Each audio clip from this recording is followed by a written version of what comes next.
आशीर्वाद दे रहा होंगे। इतना भव्य धाम अपना जगमगा रहा इंद्र का इंद्रासन भी आज अलग प्रकार से कहीं न कहीं थोड़ी ईर्ष्या कर रहा हो। हमारे बीच परम पूज्य जगत गुरु साध्वी दीदी चिदम्बरम महाराज साहब, सभी संत वृंद, हमारे माननीय अध्यक्ष जी, माननीय गवर्नर साहब, यशस्वी प्रधानमंत्री के साथ जब विराजमान है, मैं थोड़ी धृष्टता के साथ कह रहा हूं कि हमारे लिए वास्तव में ये बुंदेलखंड के प्रति पहली बार हो रहा है यशस्वी प्रधानमंत्री का इतना स्नेह कि हमारे लिए पहले यहाँ ये बुंदेलखंड की धरती यशस्वी प्रधानमंत्री के आने से केन बेतवा नदी के माध्यम से पूरे क्षेत्र के लिए जल की इतनी बड़ी सौगात दी, वाकई अद्भुत दी।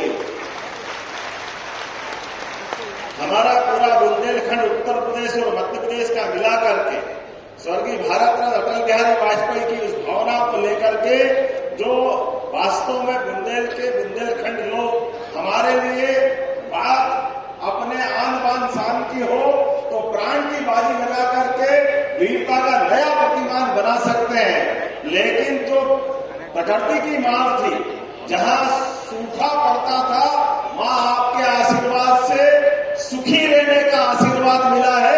ये आपकी कृपा है, आपकी मेहरबानी। और उससे बड़ा दो राज्यों के बीच राजस्थान हो, मध्य प्रदेश हो, उत्तर प्रदेश हो, एकमात्र ये वाकई स्वर्णिम काल चल रहा माननीय प्रधानमंत्री जी, जिनके कारण, आपके कारण से सभी राज्यों के बीच ये अनावश्यक झगड़े और ये इनके बीच पानी के बंटवारों को लेकर पूरे दुनिया भर में भारत की खराब छवि बनती थी। लेकिन आपने ये परस्पर समन्वय पे आशीर्वाद देते हुए, और आशीर्वाद के लिए भी कितना बड़ा आशीर्वाद, केन बेतवा नदी का 1 लाख करोड़ का प्रोजेक्ट 90,000 करोड़ आप दे रहे हो, ये कितना बड़ा आशीर्वाद है। ये वाकई बहुत अद्भुत समय चल रहा है। 70,000 करोड़ का राजस्थान के साथ पार्वती काली सिंह चंबल प्रोजेक्ट, लेकिन आपके आशीर्वाद से उसकी भी 90% राशि माननीय केंद्र सरकार के माध्यम से प्रधानमंत्री जी दे रहे हैं। ये वाकई अद्भुत समय चल रहा है। जो वसुधैव कुटुंबकम की बात हम सुनते थे, आपका मन कितना बड़ा है, कितना उदार है। कोविड के काल में आप देशवासियों की भी रक्षा करते और 40 से ज्यादा देशों में दवाई पहुंचा करके अपनी उस भावना का भी आप आशीर्वाद देते और हमारी सनातन संस्कृति की उस ध्वजा को दुनिया में पुनर्स्थापित करते। आज के इस अवसर पर मैं आपका और विनम्रता के साथ, एक मेरे मन में भी और आप सबके मन में अलग से एहसास हुआ होगा, माननीय प्रधानमंत्री जी विकास के लिए हमको आशीर्वाद देने आए हैं, लेकिन विकास में मंदिरों का भी योगदान होना चाहिए, मंदिरों की भी अलग से दिशा होना चाहिए। ये दृष्टि देने का काम भी आप कर रहे हैं। यहाँ कैंसर रिसर्च सेंटर की स्थापना के साथ, और महाराज जी तो और आगे बढ़ गए, मेडिकल कॉलेज का संकल्प ले रहे हैं। प्रधानमंत्री की मौजूदगी में ये बुंदेलखंड के अंदर सबसे बड़ी सौगात होगी। मैं पुनः आपका वंदन करता हूँ, अभिनंदन करता हूँ और धन्यवाद देता हूँ। हमारे लिए आज यही समय है। मैं मान के चलता हूँ, अयोध्या की बात आई, मैं बाबा महाकाल के महालोक का भी साक्षी था।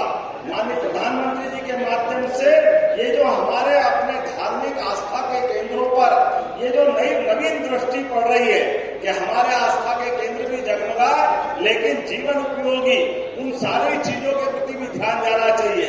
ऐसे में हेल्थ डिपार्टमेंट को लेकर के हमारी सरकार ने भी पिछले दिनों आपके आशीर्वाद से सरकार बनने के बाद 3 मेडिकल कॉलेज का लोकार्पण किया है। 12 मेडिकल कॉलेज पीपीपी मॉडल पे आ रहे हैं। लेकिन सच में अपने मंदिरों में कैंसर हॉस्पिटल का आपने निर्माण कराने के लिए आशीर्वाद देने का जो हमको अवसर दिया, ये पूरे देश के लिए नई मिसाल बनेगा।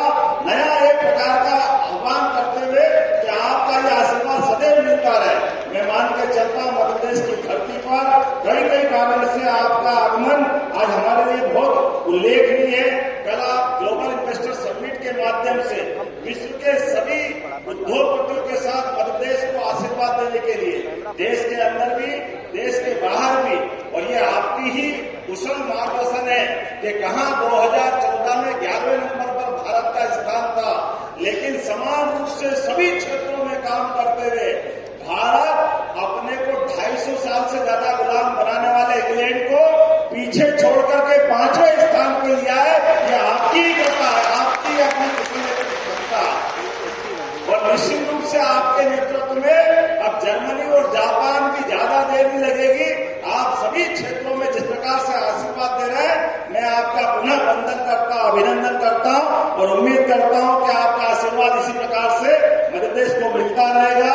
एक बार फिर मैं बागेश्वर धाम के महाराज जी को भी बधाई देता हूं, जिन्होंने मंदिर का काम आधा छोड़ करके पहले कैंसर हॉस्पिटल का काम हाथ में लिया है।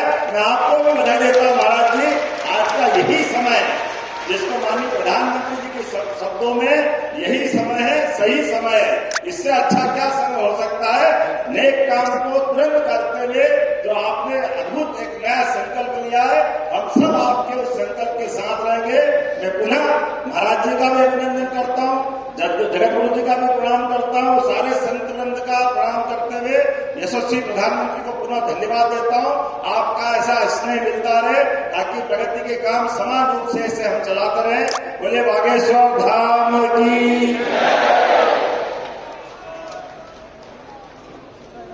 बोले बागेश्वर धाम की। और अब क्षण आ गया है जब देश के यशस्वी प्रधानमंत्री जी साधना से संपन्न इस धरती को मानव उपयोगी साधनों से